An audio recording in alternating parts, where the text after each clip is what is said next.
I'm Michelle, a modest office worker at a medium-sized company. I met my husband Kyler through work 2 years ago, and we hit it off right away. We started dating without knowing much about each other, but we had a good time. We made time for dates and gradually got to know each other better. I couldn't deny that I started to see him as a good person. He was kind and gentle, always attentive to my needs and concerns. I felt like I could be happy with him. We didn't take long to feel this way, and he proposed after just 4 months of dating. Thanks to a stable job at a big corporation, the engagement ring he gave me had a sparkling diamond that left me mesmerized. I accepted his proposal, and we quickly found a place to live together and started planning our wedding. I was looking forward to a grand wedding, but Kyler wanted to keep it small.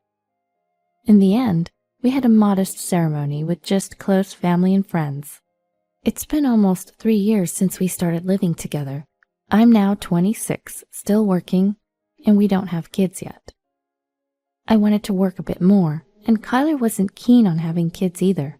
Well, I took it positively, thinking it just meant more time for the two of us. But I was starting to want a child. As we were about to celebrate our 3rd Thanksgiving together, "Hey, Thanksgiving is coming up. What should we do?" I asked Kyler, who was engrossed in his phone. He gave a non-committal, and said nothing more.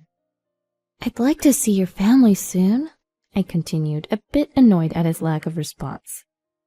"I have work," he finally said, looking up from his phone.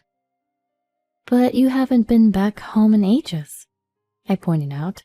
I hadn't seen my in-laws since the wedding 2 years ago. Every time a long holiday came up, I'd suggest going home, but Kyler would insist he had work. I even offered to go alone, but he opposed it, saying it would be awkward for me and that his sister didn't like me for some reason. So I couldn't just go to his family's home. He wouldn't even give me their phone number, saying he'd handle it. Well, it wasn't like I wouldn't be able to see her forever, so I decided I'd get her contact info when I saw her someday. "Is Thanksgiving a work day for you? What about Christmas?" At a normal workplace, Thanksgiving and Christmas would be days off, but my husband's workplace doesn't always have holidays. Although Saturdays and Sundays are technically days off for him, we haven't had many dates since getting married due to his entertainment dinners and sudden business trips. "Not sure about Christmas," he replied, going back to his phone. And so I decided to spend Thanksgiving and Christmas at my parents' home. I met up with my friend Diana, who asked me something troubling. "What do you think about men cheating?" Diana wasn't married yet, but it seemed like something was up with her boyfriend.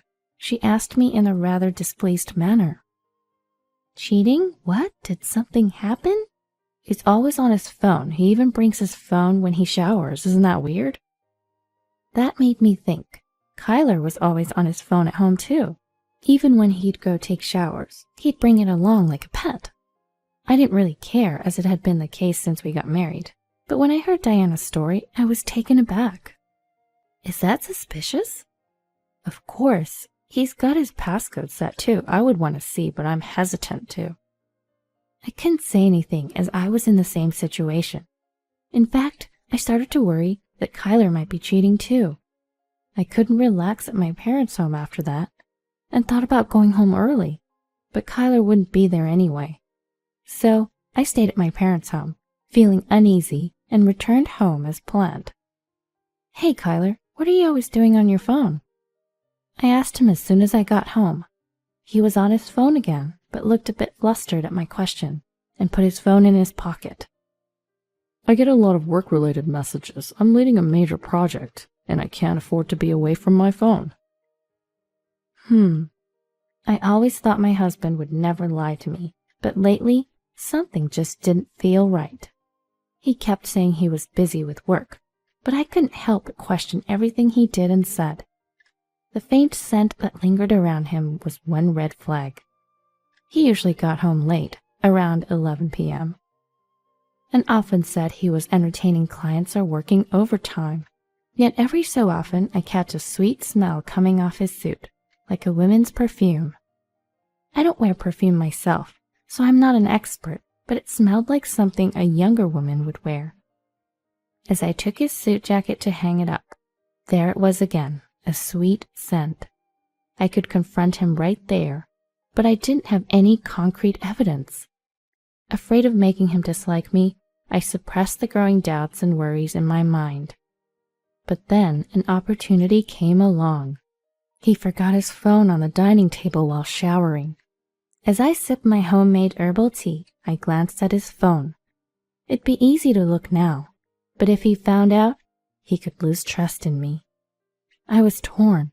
I wanted to clear my suspicions, but if he really was cheating, I may not recover from the shock. Various thoughts flooded my mind as I looked at that phone. Suddenly, it buzzed with a notification. Startled, I took a peek. It was just a message alert, but the content wasn't displayed. I couldn't see the content because he set it so it doesn't show up. I reached for his phone, making sure he had not come out of the shower yet. I held my breath as I moved my fingers to open the phone, but it was locked. Of course. Everybody locked their phone. I was annoyed, but also relieved, as I went to put the phone back. Then it buzzed again, this time an incoming call. The screen read, Gabriella. Who was Gabriella? I didn't recognize the name, but I knew I could still answer it even though it was locked. I naturally slid my finger across the screen and put the phone to my ear. Hello, Kyler. Is this a good time? The voice on the other end was a young woman. I got even more nervous. Kyler's in the shower right now. What? Who is this? I told her he couldn't talk, and her voice changed. It got lower and colder. I'm his wife. This is not good. She hung up after saying just that. What did not good mean? I put the phone back on the table. It was clear. He was cheating, and probably with Gabriella. But I didn't have proof to confront him. I looked at his phone on the table, pondering. What did this mean for me? More importantly, what's the right thing to do? Should I get angry? Should I cry? Should I pretend I don't know? No, pretending is off the table now. I did answer the phone after all. Oh, there it is. Lost in thought, I didn't notice him come out of the shower. I caught my husband reaching for his phone and looked at him. Was he checking something or typing a message? It was hard to say. Gabriella called. When he heard this, he stopped what he was doing and looked at me. Oh, did she? The moment our eyes met, he averted his gaze and started fiddling with his phone again. Normally, he'd sit next to me after a shower to have a beer, but not this time.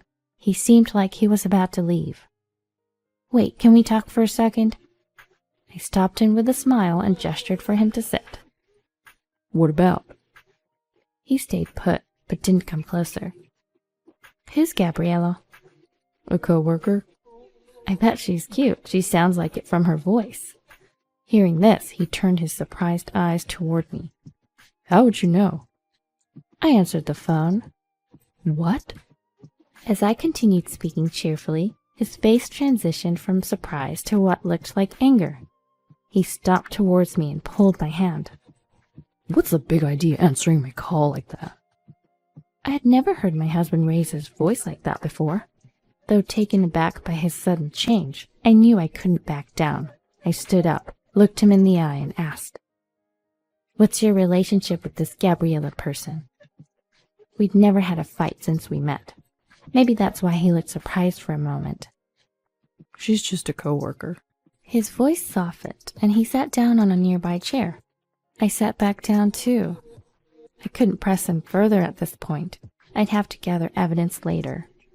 Just then, his phone rang again. Another call? I asked, noticing his troubled expression as he looked at the screen. He nodded and started to get up, but I grabbed his hand. Answer it on speaker here.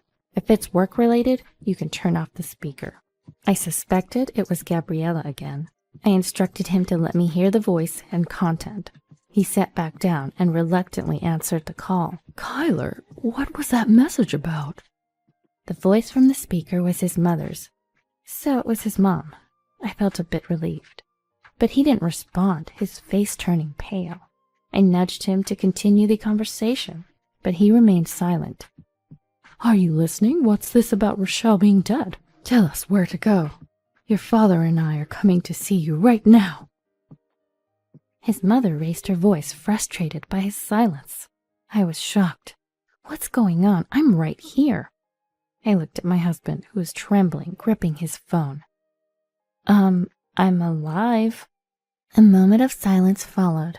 What? Rochelle, what's going on? His mother sounded just as confused. I was equally puzzled. Why did she think I was dead? What's going on?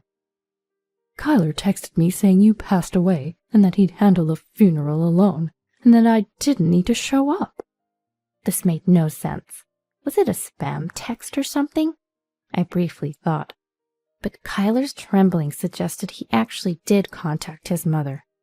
I'm coming over tomorrow. His mother, still confused but seeing no other way to proceed, hung up. I asked my husband for an explanation, but he said nothing. Fortunately, it was still Thanksgiving break, so I was going to be home. I didn't know he was working, but I told him to take a sick day if he had to, and I went to our bedroom. He didn't come to the room that night, and it seemed like he slept on the couch. The next morning, I woke him up, made breakfast as usual, and we waited for his mother. He didn't say a word and looked scared the whole time. He didn't touch his phone either. I didn't bring up his behavior and quietly waited. Around noon, his mother arrived. Kyler's father was with her, carrying lots of bags. I greeted my in-laws warmly, and they reciprocated with smiles, handing me the bags and explaining they were gifts. There were homemade treats from his mother, famous sweets from a local shop, and lots of cakes. We chatted about trivial things for a while, but Kyler didn't join in, shrinking in a corner. I couldn't ignore it any longer. I made tea for my in-laws, pulled my husband by his shirt to sit next to me, and sat down. What's going on, Kyler? My father-in-law finally broke the awkward silence, looking exasperated at my husband and I. My husband flinched at his voice, lifting his downcast face to look at him. But he quickly looked down again, as if terrified by his father's expression. Spit it out. My father-in-law raised his voice, and my husband started to explain in a shaky voice. Based on my husband's account, he met Gabriella through work shortly after we got married. Initially, they were just colleagues, but things changed when they started working closely on a project. Gabriella confessed her feelings for him. He told her he was married, but she was okay with it, so they started dating. They were together for a little over 2 years. He said all this happened shortly after we got married. At first, he thought it was just a fling, but he started to fall for Gabriella. He considered divorcing me to marry her, but realized he'd have to pay a hefty settlement if he admitted to cheating. So he tried to make my in-laws dislike me, thinking I'd initiate the divorce. He even spread rumors about me to my in-laws and his sister. But my in-laws never showed any signs of disliking me, and I didn't seem to be bothered by it. So he thought about cutting ties with me and paying the settlement. So he told his parents that I had passed away. My in-laws and I were dumbfounded by his foolishness. You're unbelievable. I'm so sorry, Rochelle, about our poor son. My mother-in-law apologized, holding back tears. I told her to look up, and then she looked at my husband. Kyler was visibly shaking, his face pale. If you're willing to pay the settlement, I'm okay with the divorce, I told him, smiling. At that moment, my father-in-law landed a punch on my husband's head. You idiot! Break up with her right now. You've lost your freedom. Go home. My husband was too stunned to resist. Kyler was frightened by my father-in-law's furious behavior, and it looked like he was about to burst into tears. I couldn't help but laugh a little. We'll take responsibility for the settlement, my mother-in-law said, tears streaming down her face. I wrapped my arms around her and smiled at her. Don't worry about it, I reassured her. After hearing all this, staying together seems foolish. I have a job and we don't have kids. I'm sorry I couldn't be a better wife, I said to my mother-in-law, after hearing about my husband and immediately losing interest. My in-laws apologized to me over and over again and left the house, dragging my reluctant husband. We divorced shortly after. I claimed a hefty settlement and kept the house. A few days later, I got a call from an unknown number. It was my sister-in-law. Apparently, she had also been misled by Kyler, and that was why she never tried to get to know me. It turned out, both my sister-in-law and I had no hard feelings about each other ever, and she wanted to reach out to me. She wanted to be friends, even though we were no longer sisters by marriage. She said she wanted to meet up. So I agreed to meet with her and ended the call. A few days later, I saw my sister-in-law for the first time since the wedding. We both were happy to catch up, and we quickly became comfortable with each other after chatting and hanging out. From that day on, we stayed in touch and became good friends. She even filled me in on my ex-husband's situation. Apparently, Gabriella had no intention of marrying him. She was just using him for financial support. When I found out, she started making plans to cut ties with him. And apparently she dumped him pretty quickly. He had to quit his job when he moved back in with his parents. And now Kyler's doing manual labor, which he despises, under his father's strict supervision. Hearing all this lifted my spirits. My sister-in-law was probably worried about me, even if she shared this with a smile. I laughed along and told her not to worry, as they planned to keep him under even stricter training. I've learned to be more cautious in choosing a life partner after going through a divorce. I told my sister-in-law that it's all good now, as this experience has led to a positive outcome.